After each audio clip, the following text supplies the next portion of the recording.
네, 오늘 우리가 함께 나눌 하나님 말씀은 로마서 16장 5절 하반절에서 6절까지 기록되어 있는 본문의 말씀입니다. 지난 시간에 우리는 브리스길라와 아굴라 부부에 대하여 함께 생각을 해보았습니다. 그들은 바울 사도와 인간적으로도 각별히 친밀한 관계 가운데 있는 사람들이었고, 성경을 이해하는 정도에 있어서도 매우 깊이 있고 성숙한 자들이었으며, 무엇보다 열정적이면서도 헌신적으로 겸손히 최선을 다해 교회를 섬긴 이들이었습니다. 그리고 그러한 그들을 바울 사도는 자신 못지않게 귀한 자들이라고 성도들에게 이야기를 하였고, 그들 또한 자신의 목숨을 내어줄 만큼 바울 사도를 사랑하고 귀하게 여기며 섬겼던 것입니다. 우리는 이 브리스길라와 아굴라 부부의 신앙의 모습과 또한 그들과 바울 사도 사이에서의 관계적인 모습을 통해서 오늘날 직분자들의 모습이 어떠해야 할 것과 또한 사역자와 직분자들 사이의 관계가 어떠해야 할지를 함께 발견할 수 있을 것이다라고 생각을 합니다. 주님께서 주의 몸 된 교회를 세우게 하시기 위해 세우신 직분자들은 늘 가장 먼저 말씀을 보고 배우기에 열심을 내야지만 하는 것이고, 그와 같은 말씀의 배움의 과정을 통해 바른 신앙과 바른 신학이 그 밑바탕에 깔려 있어야지만 되는 것입니다. 그래야만 그러한 자들이 주의 몸 된 교회 안에서 헌신하고 수고함으로 교회가 점점 세워져 갈 때 자신들의 헌신을 내세우며 자랑하고 교만하지 않을 수 있는 것이고, 또한 순수한 열정으로 교회 앞에 충성하며 주님의 세우신 말씀 사역자들을 귀하고 가치 있게 여기고 그들을 존중하며 함께 힘을 합해 교회를 온전히 세워갈 수 있는 것입니다. 그리고 말씀 사역자들은 그와 같이 교회를 세우게 하시기 위해 보내어 주신 귀한 직분자들을 마치 자신의 수족처럼, 자신의 종처럼 부리고 그 위에 군림하려 하는 것이 아니라 하나님께서 보내어 주신 동역자로서 귀하게 여기며 자신 못지않게 하나님 앞에서의 귀한 일꾼인 것을 깨닫고 늘 사랑하며 섬겨야만 하는 것입니다. 그리고 그러한 그들 사이에는 형식적인 관계만이 아닌 사람과 사람 사이에 진정한 인격적인 교제가 자리하고 있어야지만 된다라는 사실 또한 우리는 지난 시간에 함께 나눈 브리스길라와 아굴라 부부 그리고 바울 사도 사이의 관계를 통해 함께 살펴보았던 것입니다. 그리고 오늘 말씀에는 에베네도라고 하는 사람이 이어서 언급이 되어지고 있습니다. 바울 사도는 브리스길라와 아굴라에 이어서 바로 그 다음으로 이 에베네도라고 하는 사람에게 자신의 안부를 전해줄 것을 이야기하고 있는 것입니다. 이 에베네도라고 하는 사람은 본래 아시아 사람이었다라고 본문 말씀은 증거하고 있습니다. 여기에서의 아시아라고 하는 지역은 우리가 일반적으로 알고 있는 바와 같이 아시아 대륙을 의미하는 표현이 아니라 당시 로마가 지배하고 있었던 지역 가운데 속한 아시아도를 의미하는 표현입니다. 그리고 특별히 그 가운데서도 에베소를 가리키는 표현이라고 할 수가 있는 것입니다. 우리는 바울 사도가 그를 가리켜 아시아에서 그리스도께 처음 맺은 열매라고 이야기하고 있는 것을 통해 그가 사도행전 19장에 기록된 에베소 지역에서의 사역 때 예수님을 믿게 된 자였을 것이다라는 사실을 확인할 수가 있을 것입니다. 당시 많은 이들이 바울 사도의 전도를 통해 예수님을 믿게 되었지만 그 가운데서도 바울 사도는 특별히 첫 성도였던 이 에베네도를 기억하고 그의 안부를 묻고 있는 것입니다. 그런데 본래 에베소에 거주하였던 에베네도가 어떻게 지금은 이 로마에 머물고 있는 것이겠습니까? 그것은 아마도 브리스길라와 아굴라 부부가 에베소에서 로마로 그 거처를 옮길 때 그들과 동행하였을 것이다라고 추론해 볼 수 있을 것이다라고 생각을 합니다.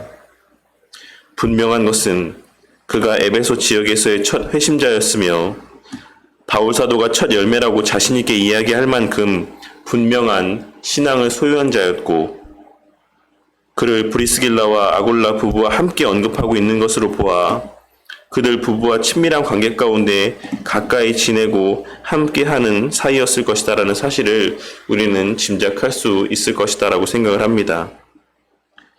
그리고 이어서 언급되고 있는 것은 마리아입니다. 우리는 이 마리아가 구체적으로 누구이며 바울과 어떻게 아는 사이였는지는 알 수가 없습니다. 하지만 그녀는 로마에 거주하는 유대인 그리스도인으로서 바울 사도는 그녀를 가리켜 성도들을 위해 많이 수고한 자라고 이야기하고 있는 것만큼은 분명한 사실이라 할 수 있을 것입니다.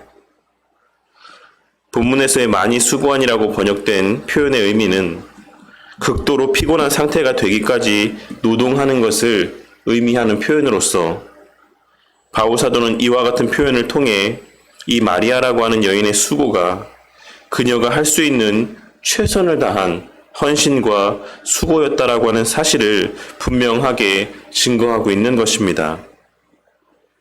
이는 그녀의 수고와 헌신이 물론 많은 성도들에게 큰 유익이 되었을 것이다라고 하는 의미가 담겨 있는 것이기도 하지만, 그보다는 그녀의 그와 같은 헌신이 그녀가 할 수 있는 최선을 다한 수고와 헌신이었다라는 사실에 더 초점을 맞추어 또 그것을 강조하기 위한 의도로서 이와 같은 표현을 사용하고 있는 것이라 할 수 있는 것입니다. 우리는 오늘 말씀에서의 에베네도와 마리아라고 하는 이 두 사람에 대한 묘사를 통해 하나님 앞에 그리고 또한 사역자에게 있어 특별히 어떤 성도들이 더 귀하고 가치 있게 여겨지는 성도들인가를 발견할 수 있을 것이다라고 생각을 합니다. 그리고 그것은 바로 오늘 말씀에서의 에베네도와 마리아와 같이 한 교회의 첫 열매로서의 성도와 또한 진정으로 그가 할 수 있는 최선을 다해 교회를 섬기는 성도인 것입니다. 우리는 사도행전 19장에 기록된 말씀을 통해 에베소 지역에 에베네도 외에도 바울 사도와 또한 브리스길라와 아굴라 부부를 통해 전도된 수많은 이들이 있었을 것이다라고 하는 사실을 확인할 수가 있습니다. 그리고 이 로마 교회 안에도 에베소 지역 교회 출신 성도들이 에베네도 하나만 있지는 않았을 것이다라고 생각을 합니다. 그럼에도 불구하고 바울 사도가 이 에베네도라고 하는 사람에게만 특별히 안부 인사를 건네고 있다라고 하는 것은 이 첫 열매로서의 에베네도라고 하는 사람이 바울에게 있어 얼마나 특별하게 여겨지는 존재였는가를 잘 나타내 보여주고 있는 것이다라고 할 수 있는 것입니다. 사실 목사에게 있어 첫 열매로서의 성도들은 정말 잊을 수가 없는 너무나도 귀한 성도들이라고 할 수가 있을 것입니다. 아무도 없을 때 그 예배의 자리 가운데 홀로 앉아 예배를 드렸던 그 성도를 목사는 평생 동안 결코 잊을 수가 없는 것입니다. 그것은 그 사람 자체에 대한 감사의 마음이라기보다는 그 사람으로 인해 확신케 된 하나님의 뜻과 계획에 대한 확신 때문이라고 할 수가 있을 것입니다. 그리고 또한 마리아와 같이 그 헌신의 정도가 어떠하든지에 상관없이 자신이 할 수 있는 최선을 다해 교회와 성도들을 섬기기 위한 열심을 내는 성도들 또한 결코 잊을 수 없는 귀한 성도들이라 할 수 있는 것입니다. 제가 예전에 사역했던 교회 주변에는 임대 아파트들이 많이 있어서 성도님들 가운데는 혼자 지내시는 연로하신 성도님들도 꽤 많이 있으셨습니다. 그런데 그와 같이 홀로 지내시는 연로하신 성도님 가운데는 평소에 주변을 다니시며 폐지를 모아 파신 금액들을 한 푼 두 푼 모아 선교 헌금으로 드리고 매달 그 금액이 얼마 되지 않는다라고 할지라도 작정해서 헌금하는 성도님들이 있으셨습니다. 물론 많은 금액을 헌금하시는 성도님들의 헌신도 정말 귀하고 가치 있는 것이다라고 할 수 있겠지만, 목사에게 있어서 그와 같이 자신이 할 수 있는 최선을 다해 가진 것의 거의 전부를 헌금하시는 성도님들의 모습을 볼 때 그 모습은 결코 잊혀지지 않는 것이며, 그렇기에 예수님께서도 과부의 2렙돈을 귀하게 보시고 그 과부의 2렙돈의 헌금을 성도의 헌금의 본으로 성경의 말씀 가운데 기록하신 것이라 할 수 있는 것입니다. 그리고 오늘 말씀에서의 마리아의 헌신이 바로 그와 같은 헌신이었을 것이 분명한 것입니다. 저는 오늘 말씀에서의 이 에베네도와 또 마리아라고 하는 사람의 그 신앙의 모습에 대한 언급들을 바라보며 우리 교회에 출석하시는 성도님들의 모습이 생각이 났습니다. 처음 개척을 해서 아무도 없을 때 홀로 자리를 지키며 함께 예배드렸던 이현희 권사님의 모습과, 또한 아무 연고도 없는 이곳으로 이전하여 왔을 때 스스로 교회를 찾아 나와왔던 문수정 성도님과 간찬주 성도님의 모습이 떠올랐으며, 온라인으로 올려진 설교를 듣고 교회를 찾아와 정착하신 첫 성도라고 할 수 있는 우리 이민자 권사님이 생각이 났던 것입니다. 지금 우리 바른교회를 출석하고 있는 성도님들은 제가 죽는 날까지 결코 잊지 못할 귀한 성도님들입니다. 왜냐하면 제가 개척을 하고 많은 힘듦 가운데 있었을 때 제가 목사로서 목회를 계속 이어나아갈 수 있는 하나님의 표징과 약속으로서의 첫 열매들이기 때문입니다. 그리고 뿐만 아니라 우리 성도님들의 오늘 본문 말씀에서의 마리아와 같은 헌신의 모습들 또한 결코 잊혀지지 않을 것이다라고 생각을 합니다. 저는 우리 성도님들의 헌금이 정말 자신이 할 수 있는 최선을 다해 드리는 헌금이라고 하는 사실을 잘 알고 있습니다. 자신이 먹을 것을 조금 덜 먹고 쓸 것을 조금 덜 써가며 하나님께 헌금하는 것이라는 사실을 잘 알고 있는 것입니다. 그리고 그러한 성도님들의 최선을 다한 헌금과 섬김의 모습들을 통해 정말 적은 무리가 모이는 우리 교회가 한 달 한 달 그렇게 유지되어 가고 있는 것입니다. 우리 성도님들의 그와 같은 모습들이 우리 하나님께 정말 귀하고 가치 있는 모습으로 비춰질 것을 확신합니다.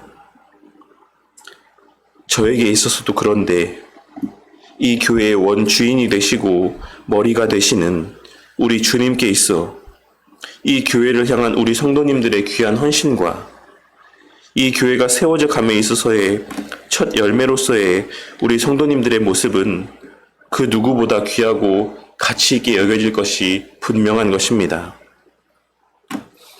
그러니 성도도 얼마 없는 교회에 다닌다라고 해서 힘들어하거나 낙심하지 마시는 성도님들이 되시기를 바랍니다. 그 모양은 다를지언정 성도로서의 힘듦이라는 것은 이 세상에 존재하는 그 어떤 교회를 다닌다라고 할지라도 바른 신앙의 삶을 살아가는 성도들에게는 필연적으로 있을 수밖에 없는 것입니다. 하지만 그러한 중에 우리를 이 바른 교회의 첫 열매가 되게 하시고 우리를 마리아와 같이 최선을 다해 헌신할 수 있는 자들이 되게 하심에 대해 감사하는 우리 모두가 되기를 바랍니다. 그리하여 우리 주님 앞에 서게 될 그 날까지 이 바른 교회의 하나님 앞에서의 첫 열매로 기억되며 우리의 헌신과 수고가 오늘 말씀에서의 마리아의 많은 수고와 같이 여겨지므로 그 이름이 늘 하나님의 가장 우선의 자리에서 기억되는 복된 삶을 살아가는 우리 바른교회 성도님들이 되시기를 주님의 이름으로 간절히 축원합니다.